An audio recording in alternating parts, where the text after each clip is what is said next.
Good morning. Good morning. Thank you for that very generous introduction.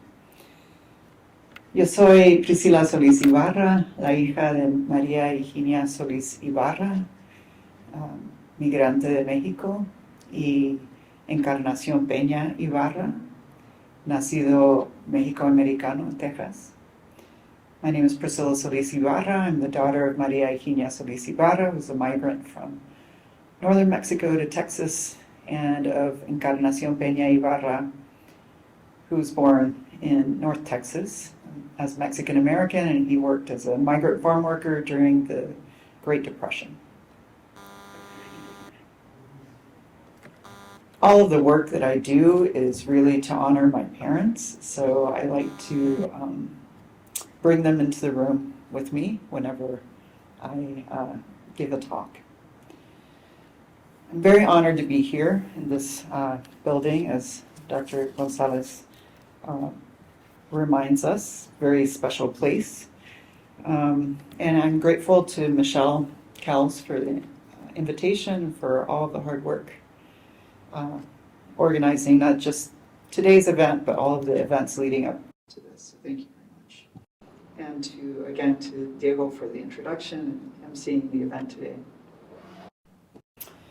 I'm, as I mentioned in my introduction, I am from Texas. I'm not from New Mexico. This work that I will be sharing with you today is about, based on scholarship, research that I've done about historical figures from New Mexico.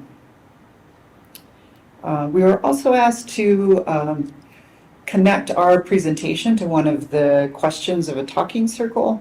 And I believe that this essay that I'll share with you today is linked to talking circle question number 3, which is how can we honor and restore Indigenous kinship ties and land ethics in our public memory and imagination. So that will be a talking circle from this afternoon. So this is an essay that I contributed to a volume that was compiled to commemorate the 100-year anniversary of the Gila Wilderness, and it was titled First and Wildest, compiled by Elizabeth Hightower Allen. When she reached out to me, she gave me the general concept of the if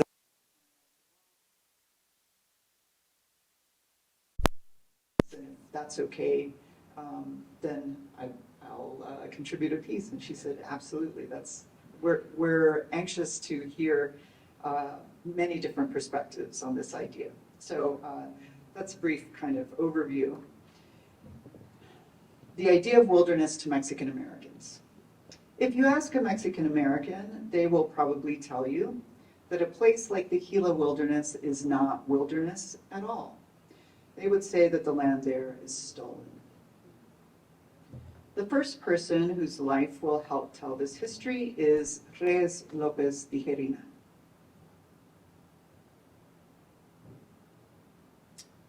For 5 days in October 1966, Tijerina and his group of activists, La Alianza, led a takeover of part of the Carson National Forest in northern New Mexico.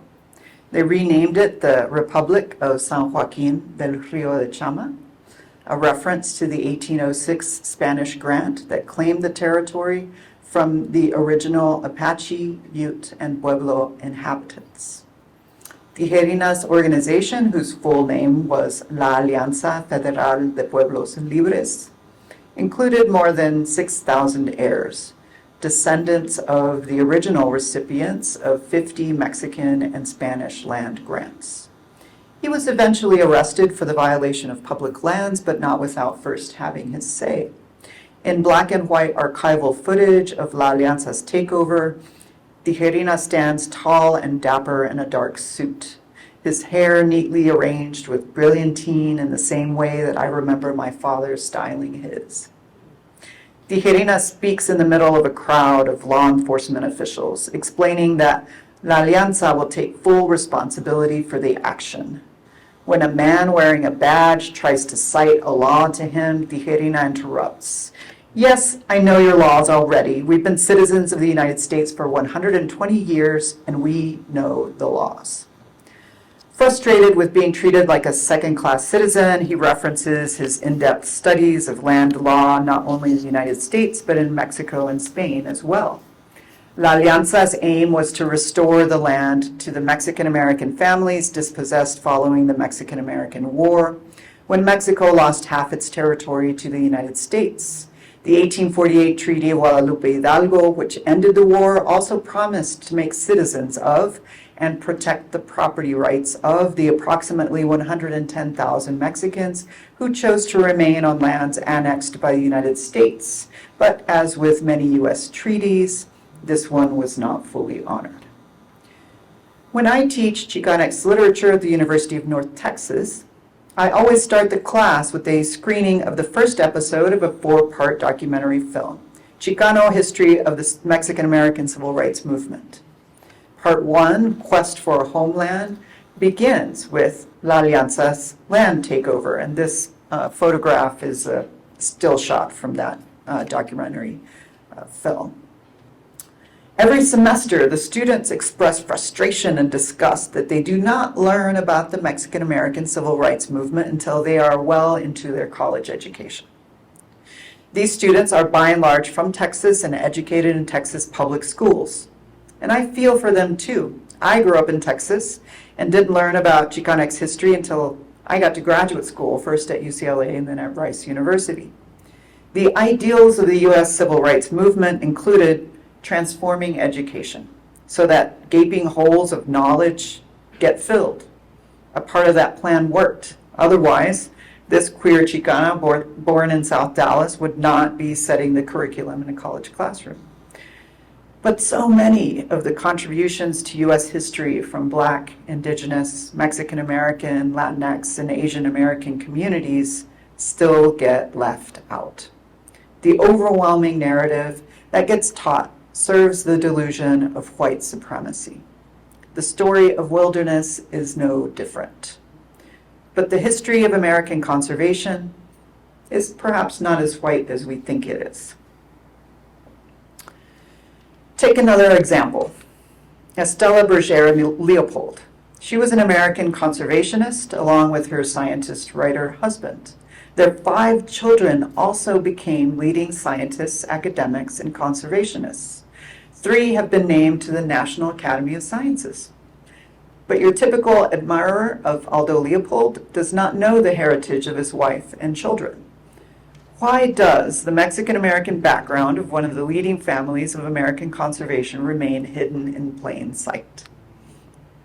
Estela Berger was born in Santa Fe, New Mexico in 1890 to Eloisa Luna Berger, a descendant of the Lunas, one of the oldest settler families in the state, and Alfred M. Berger, who immigrated to the United States from Ireland. The Lunas trace their lands back to the Spanish era, to the 1716 San Clemente land grant that dispossessed Pueblo tribes in the area south of where we are today, present-day Albuquerque, known as Los Lunas. The family stayed on during the transition from Spanish colony to Mexican territory, and from Mexican territory to U.S. territory, and in 1912, the state of New Mexico. Aldo first arrived in the Southwest in 1909, freshly graduated from the newly established Yale Forest School to begin as a ranger, first in Arizona, and then in the Arizona Territory, and then New Mexico Territory. He met and married Estela in 1912. Their eldest son, Starker, was born in 1913, Luna 1915, Adelina Nina in 1917, named for Nina Otero Warren, and Carl in 1919. The youngest, Estela, was born in 1927. She just died in February. After the family moved to Madison, Wisconsin, where Aldo was professor of game management at the University of Wisconsin. Even then, Estela and the kids spent summers with their family back in Santa Fe. In a sense, one might understand Aldo Leopold to be a father of American wilderness. He went on to make an impact in the areas of ecological restoration and environmental philosophy. But the wilderness movement in the Southwest was built on lands acquired through the dispossession of many Mexican American families of their property rights, which were originally established by first displacing countless indigenous peoples from their relations with lands and sacred places. With this context in mind, what does it mean to be a father of American wilderness anyway? When I say that the history of American conservation is not as white as we think it is, I want to draw attention to the Mexican American Leopolds, as much as to emphasize that educators, environmentalists, conservationists, and activists need to make the ongoing violence of colonization visible when we tell the story. Certainly, American conservation seems to mean well, establishing not just wilderness areas, but national parks, monuments, forests, city parks, and protected beaches. But there's an insidious cover story going on here, that white Americans are the purveyors of this generosity. None of this so-called conservation would be possible without the original and ongoing dispossession and genocide of indigenous peoples. So when you ask a Mexican American about the wilderness and they tell you it's stolen land, do they mean that it's stolen from Mexican Americans or from our indigenous relatives? Mexican Americans' mixed identity includes our past as both colonizer and colonized. The third person who helps us understand the meaning of wilderness for Mexican Americans is Enriqueta Vázquez, a Chicana feminist writer and columnist for El Grito del Norte, the newspaper associated with Tijerina's land grant movement. In the context of a movement that did not always make space for women's voices, Vázquez's column was titled Despierten Hermanos, Wake Up Brothers and Sisters. Her subject matter ranged from women's rights to cultural pride and environmental justice. Born in 1930 in southern Colorado, she grew up learning lessons of resilience from her family of migrant farm workers. After surviving an abusive marriage and while taking care of her 2 children as a single mother on a secretary's salary, she crossed paths with Rodolfo Corky Gonzalez, the Chicano civil rights leader of the Crusade for Justice in Denver. Vázquez joined the movement and never looked back. When Gonzalez asked her and her second husband to move to northern New Mexico to help run a community school teaching Mexican American history and culture to children, she readily agreed. In New Mexico, Vázquez became part of Tijerina's crusade for the land. But she and the staff of El Grito, comprised of women, did not always agree with his approach. His goals involved repossession of the lands, while Vázquez and her colegas advocated for a position closer to that of native nations to manage lands in a communal way. She urged readers to recall what Mexican Americans can learn from our indigenous relations and our elders about how to care for the land. The Chicana writers of El Grito wanted hands off the land in the same ways that they wanted hands off their bodies. To these writer activists, the liberation of women and the land from colonization were one and the same. In a December 7, 1970 column titled La Santa Tierra, Vázquez wrote, "We learned from our viejitos of the balance of nature that we should not kill birds for they ate insects. That is a balance of nature, to know how all living things complement and harmonize with each other. That is how all things live from the earth." After commenting that those without a college education may in some ways be fortunate to escape, quote, the gringo value system, end quote, she also reasoned, "We can well understand why to a people who are capable of living in harmony with nature, it is very difficult to understand the concept of ownership and possession of land." Vázquez did not learn this from scientists, conservationists, or white American writers like Leopold. The biggest insights, she argued, come from the peoples who embody survival and defiance. Quote, "If there is a whole truth, it must come from the people who have been able to endure for thousands of years." She urged the movement to come home to our true selves, to our indigenous being, to our Indian family ties, alongside our Indian brothers and sisters as a comrade nation, end quote. The Chicano civil rights movement and the American Indian movement, she advised, intersect on the land. Quote, "We go the way of the land, the way of the earth, the way of the water, the way of the wind." End quote. In the spring of 1970, in the column titled "Our New Nation is Born," Vasquez described a concept of land banks that had emerged at the second annual Chicano Youth Conference in Denver. There, conference participants set a political agenda for the movement. Quote, "Lands rightfully ours will be fought for and defended. Land banks will be set up immediately at the Crusade for Justice. Their purpose is to hold land communally by and for Chicanos," end quote. That idea of communalism is significant, as is the common cause against colonial violence across the globe, especially when the movement declared solidarity with political prisoners in Mexico and throughout Latin America. Land banks, of course, differ greatly from the American concept of wilderness. Their aim is to help liberate the land and the colonized peoples who care for it. Certainly, in the years that followed, they did not become a dominant land management practice. But the current land back movement, as Indigenous land restoration is known today, is gaining momentum. In 2018, more than 17,000 acres were returned to the Cow Creek Band of Umpqua tribe in western Oregon. 2019, City of Eureka, California returned 200 acres to the Wiyot people.